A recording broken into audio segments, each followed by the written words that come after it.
হিফজুন নাজরি, আমাদের নজরকে আমরা হেফাজত করি। তার কারণ হলো নজরের হেফাজত করা একটা জরুরি বিষয়। এটা হলো গুনাহের বর্ডার। এই চোখ দিয়ে মানুষ দেখে গুনাহ করার প্রতি আকৃষ্ট হয়। মানুষটি জিনায় সরাসরি লিপ্ত হয়, চোখ দিয়ে আগে দেখে আকৃষ্ট হয়। এই জন্য চোখের দেখাটা জিনা বলা হয়েছে। জিনা লাইন ও নাজরু, চোখ দিয়ে দেখা, খারাপ কিছু দেখা, এটা চোখের জিনা।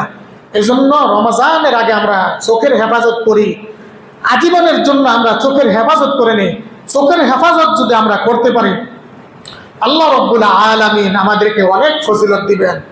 সিলসিলা সহিহাইনের হাদিস, নাসিরউদ্দিন আলবানী রাহিমাহুল্লাহর লেখা কিতাব, হাদিসের কিতাব সিলসিলা সহিহাইনের মধ্যে হাদিসে এসেছে, ক্বালা রাসূলুল্লাহ সাল্লাল্লাহু আলাইহি সাল্লাম সালাসাতুন লা তারা আয়ুনুহুমুন নার।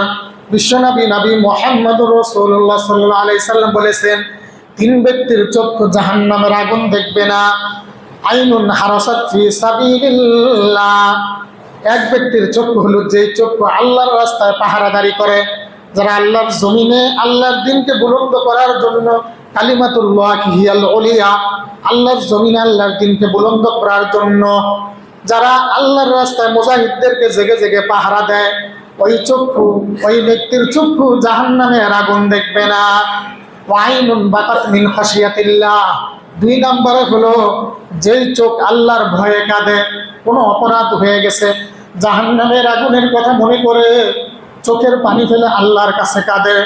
রমজান মাসে যখন তারাবি করে সবাই চলে যায়, ডুবরে ডুবরে কাঁদে, আল্লাহর কাছে বলে, আল্লাহ আমি মহা অপরাধী, দুনিয়ার কেউ জানেন আমি কি অপরাধ করেছি, কিন্তু আপনি তো জানেন। আনতা গফফার, আনতা রহমানুর রহিম, আপনি গফুরুর রহিম, আপনি রহমানুর রহিম, আপনি আমার জীবনের গুনাহগাতাগুলো মাফ করে দেন। আল্লাহর ভয়ে চোখ দিয়া পানি অস্ত্র দেয়। বাকাত মিন খাশিয়াতিল্লাহ, আল্লাহর ভয়ে যে চোখ কাঁদে, ওই চক্ষু জাহান্নামের আগুন দেখবে না। সুবহানাল্লাহ। ওয়াইনুন মুগাদ্দাত আন মাহারিমিল্লাহ, তিন নাম্বার চক্ষু হলো, তিন ব্যক্তির চক্ষু হলো যেই চোখ আল্লাহর হারামকৃত যে সমস্ত জিনিস দেখা আল্লাহ হারাম করেছেন, ওই চোখকে সে সেখান থেকে বিরত রাখে।